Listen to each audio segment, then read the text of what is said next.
আমি বলছি দেখুন, আজকে এই আবহে আবার আমি আমার তৃতীয় রাজনৈতিক দলের প্রতিনিধিদের কাছে আসব। তার কারণ সিপিএমের তরফ থেকে আজকে একটা অডিও ক্লিপ নির্বাচন কমিশনে জমা দেওয়া হয়। এই টেপ জমা দিয়ে শ্রমিক লাহিড়ী যে অভিযোগটা এনেছেন সেটাও মারাত্মক। আমি এই টেপ শুনিয়ে সিপিএমের রাজ্য সম্পাদক মণ্ডলী এবং কেন্দ্রীয় কমিটির সদস্য শ্রমিক লাহিড়ী কি বলেছেন দেখাবো, পাল্টা তৃণমূলের প্রতিক্রিয়াও পাশাপাশি দেখাবো। দেখুন।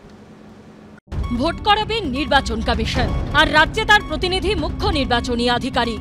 এই পরিস্থিতিতে সোমবার সিইও অফিসে গিয়ে বিস্ফোরক অভিযোগ করল সিপিএম। দক্ষিণ 24 পরগনার কুলপির এক তৃণমূল নেতার বিরুদ্ধে মারাত্মক অভিযোগ করলেন সিপিএমের কেন্দ্রীয় কমিটির সদস্য শ্রমিক লাহিড়ী। কমিশনে অডিও ক্লিপ জমা দিয়ে সিপিএমের অভিযোগ, মৃত ভোটারের নাম তালিকা থেকে যাতে বাদ না যায় তার জন্য মরিয়া চেষ্টা করছে তৃণমূল।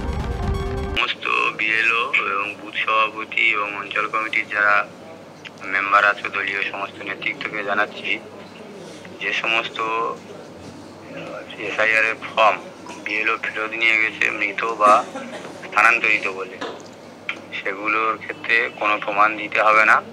যদি মৃত হয় সেখানে ডেথ সার্টিফিকেট দিলেই তবে তার কাটবে। এই জন্য আমাদের দলের যত মৃত লোক আছে কারোর ডেথ সার্টিফিকেট জমা দেবে না কেউ। দরকার হলে ওই ফর্ম পূরণ করে আবার জমা দেবে, ওরা বিএলওরা বাড়িতে ফর্ম ফেরত দেবে।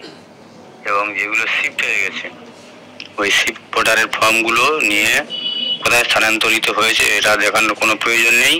আমাদের যত ভোট সব থাকবে, পারলে নির্বাচন কমিশনার সমান করে তাদের কাটাবে।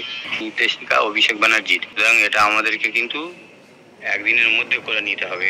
এই অডিও ক্লিপকে হাতিয়ার করে তৃণমূলের বিরুদ্ধে সুর চড়িয়েছে সিপিএম। অডিওতে কুলপি ব্লক, সেই কুলপি ব্লকের কর্মাধ্যক্ষ তিনি অভিষেক ব্যানার্জির নাম করে বলছেন কোনো মৃতের কোনো ডেথ সার্টিফিকেট তোমরা জমা দেবে না, এটা অভিষেক বন্দ্যোপাধ্যায়ের নির্দেশ। সুব্রত বাবুকে বললেন না কেন?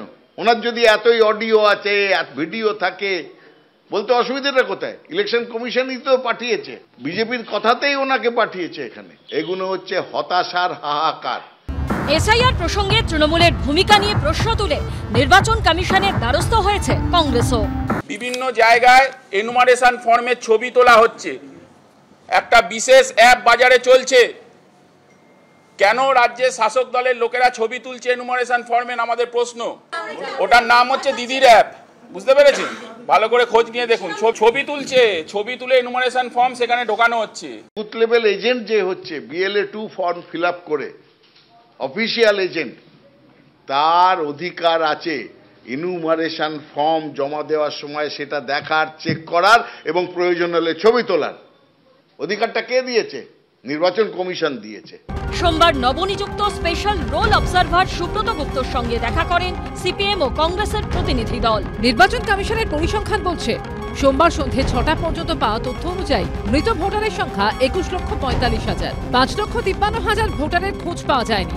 অন্যত্র চলে গেছেন 15,13,000 ভোটার। 98,600 ডুপ্লিকেট ভোটারের খোঁজ মিলেছে। মোট 43 লক্ষ ভোটারের নাম বাদ গেছে। রুমা পাল ও আশাবুল হোসেনের রিপোর্ট, এবিপি আনন্দ। দেখুন, আপনারা দেখলেন সিপিএমের মূল অভিযোগ, দলের নির্দেশে একজন তৃণমূল নেতা বলছেন যে ভোটারের সংখ্যা কমানো যাবে না, মৃতদের ফর্ম ফিল আপ করে দিতে হবে, পার্মানেন্টলি শিফটেডদের ফর্ম ফিল আপ হবে। শুধু তাই নয়, বিএলওরা এই ফর্মগুলো ফেরত দেবে, তারপর এই দুষ্কর্মগুলো হবে।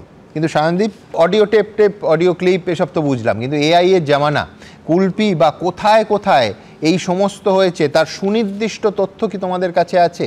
আবার এই অনুষ্ঠানে তৃতীয়বারের জন্য বলতে হচ্ছে, এই অভিযোগের ভগ্নাংশও যদি সত্যি হয়, মারাত্মক অভিযোগ, গণতন্ত্রের লজ্জা এটাও।